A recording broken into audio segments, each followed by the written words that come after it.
বাংলার ঐতিহ্যবাহী শিল্পকে পুনরুজ্জীবিত ও সমসাময়িক প্রেক্ষাপটে নতুনভাবে উপস্থাপন করা প্রদর্শনীর উদ্দেশ্য। প্রতিষ্ঠিত ও উদীয়মান শিল্পীদের সমন্বয়ে ৮০ জনের ৯১টি শিল্পকর্ম রয়েছে গ্যালারিতে। প্রতিদিনই সঙ্গীত, নৃত্য, আবৃত্তি ও আধ্যাত্মিক পরিবেশনা থাকবে প্রদর্শনীতে।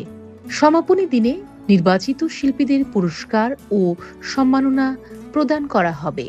ওরিয়েন্টাল পেইন্টিং স্টাডি গ্রুপ এবং লার্নিং ডিজাইন স্টুডিওর উদ্যোগে আয়োজিত প্রদর্শনীটি দর্শনার্থীদের জন্য উন্মুক্ত থাকবে ৬ মে বুধবার পর্যন্ত।